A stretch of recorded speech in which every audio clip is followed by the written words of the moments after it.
Hello Kuwait and Philippines, hello Middle East, and hello world. This is Miss Rachel from ICAC Kuwait. And ngayon, tunghayan po natin ang kwento sa isa sa mga students namin dito sa ICAC. Paano ba siya nagsimula?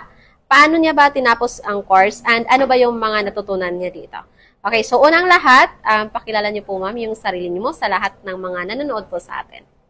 Hello everyone, I'm Cheryl Lorenzo, 43 years old. I'm currently working here in Kuwait as a nanny. Okay. Ma'am, ilang taon ka na dito sa Kuwait po nagtatrabaho mo? Since 2015 until this time, so almost 10 years. 10 years, okay.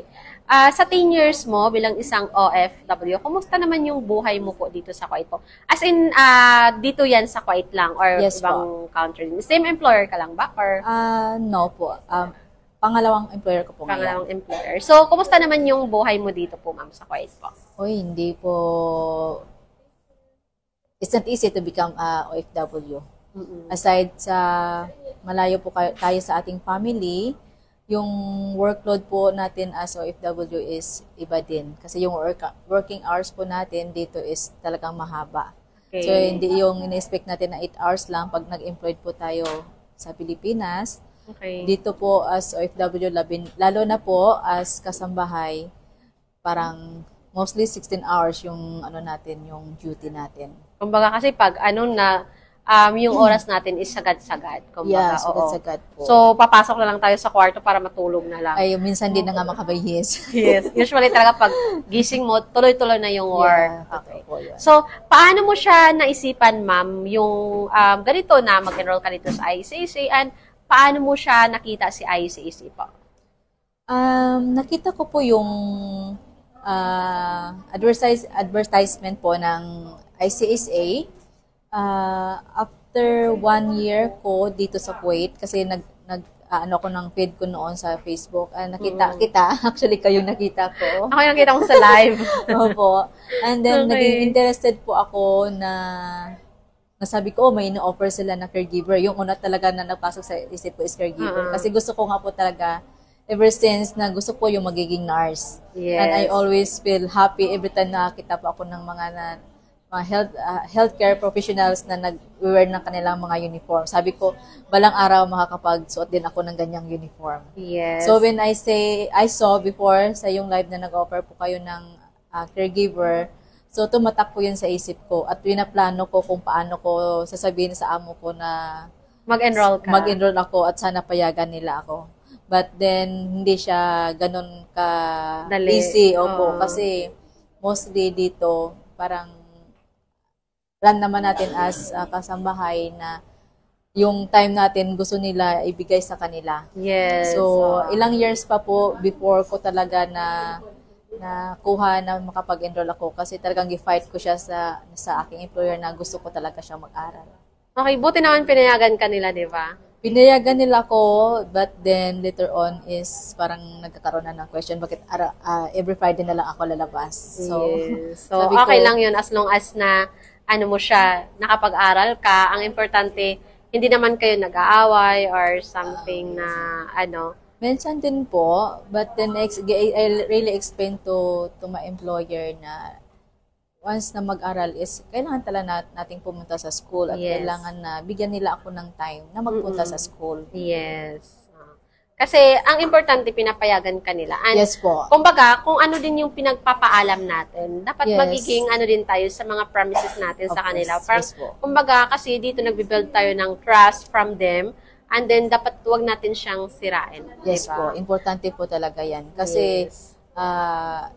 yung trust na binibigay nila sa atin, dapat natin pag-iinatan yun. Kasi Yes. una, yung usually dito, mostly once a week, once a month lang yung binibigay nila talaga. But then, nagpaalam tayo na mag-aral, so we need to keep that promise na yung purpose natin of going out is for schooling. Yes, opo. So, bali, ano yung nag-motivate sa'yo na yun, tapusin mo yung course, makapag-enroll ka dito sa ICAC? Kasi nasabi mo na kanina is, yung goal mo talaga is maging healthcare professionals, kumbaga.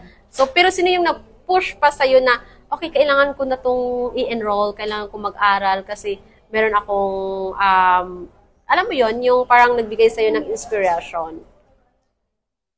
Yung ano ko po, yung determination ko po talaga na makapagtabos din in anything na makahelp po sa aking development as individual. Yun po talaga yung pinaka ano ko doon. Main goal yung mo. main goal ko. Yun yung nagbigay sa'yo ng motivation Yes. kung bakit ka mag-aral. Kasi palagi ko talagang sinasabi sa mga lives ko, sa mga interviews ko na yung success natin kasi nagsisimula sa sarili Correct natin. po. Oo, kasi walang ibang magbabago ng journey natin or sa buhay natin kundi tayo lang. Yes. So, kung may pangarap tayo, dapat sisimulan talaga natin yung pangarap natin sa sarili. Kasi hindi naman pwedeng mangarap tayo tapos ibang tao yung gagawa Correct para sa po. mga pangarap Yes. natin, di ba? Kasi everything that we do naman po para sa atin. At Yes, ang exactly. magiging bunga nun is mabibless yung mga tao na nasa paligid natin. Especially po Yes. yung ating family. Yes, tama ka.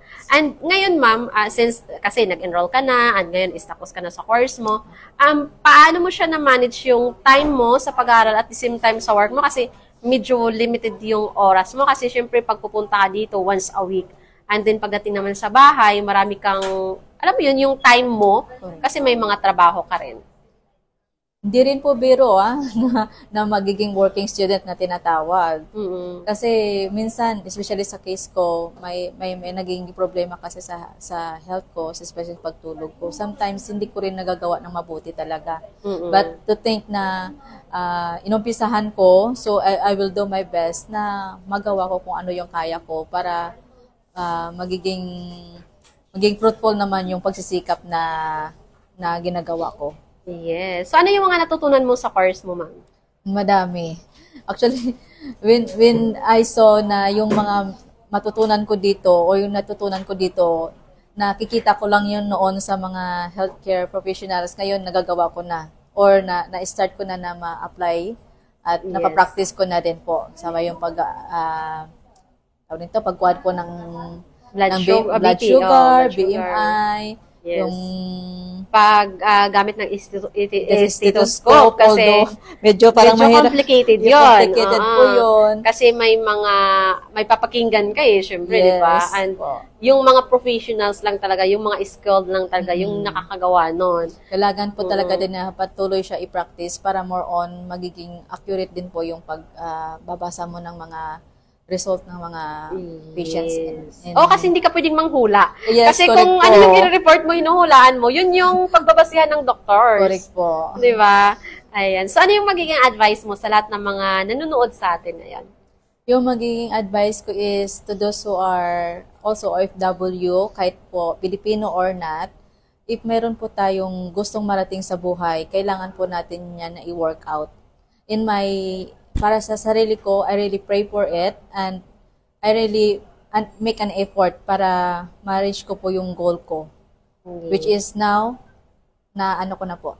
Natapos mo na yung course. Natapos ko na yung course. Yes. Hindi po madali, pero nasa ating determination po yan. Kung may desire po tayo na magkaroon ng pagbabago sa buhay natin, dapat mag-workout po tayo. Yes. Despite po sa mga limitation and challenges na ma-encounter natin, magiging positive lang po tayo. Yes, of course. Kasi ikaw is nasa bahay ka nag-work and limited lang yung time mo. Kasi sabi mo nga kanina, almost 16 hours kang nagtatrabaho sa loob ng bahay. And then, nagagawa mo pa rin yung pangarap mo, na natatapos mo pa rin yung pangarap mo, which is yung makapagtapos ka sa pag-aaral. And saludo ako dyan kasi hindi ka bumitaw sa pangarap mo. Yes. Kasi nga, dito kasi bilang isang OFW, yung mga pangarap natin, tayo yung, kumbaga nasa sa atin yun, kung paano natin yun i-achieve.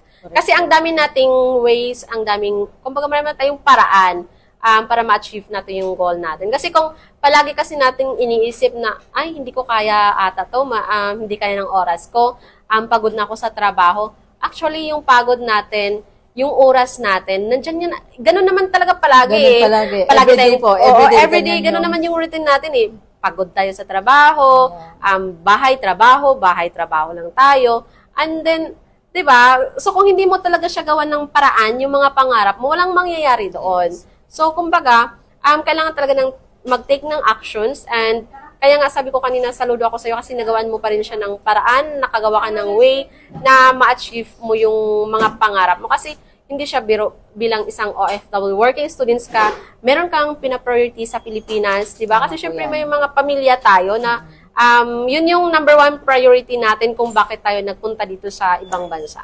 Yes, Di ba? So, and of course, sa lahat din ng mga nanonood sa ating live ngayon, kung isa din kayo sa mga nangangarap na makapagtapos ng pag-aaral and meron kayong doubt kung paano siya sisimulan, alam nyo, nandito si ICSA, message lang kayo sa aming WhatsApp number, +965-993-02850 para ma-assist namin kayo, masagot namin lahat ng yung katanungan kung paano magsimula, makapagbigay kami ng advice sa inyo. Ayan, so maraming salamat po. Muli ako si Miss Rachel and kasama ko si Ma'am Cheryl Lorenzo. Salamat po sa ICSA sa pagbigay po ng opportunity sa amin ng mga OFW na unti-unti po namin makamit yung aming mga pangarap by offering the courses that can help na ma-enhance po yung aming mga skills. Yes, thank you po so much, Ma'am Cheryl. And yun, maraming salamat po ulit sa lahat ng mga nanonood. And dito lang po yan sa ICSA, your partner in success. Thank you so much, everyone.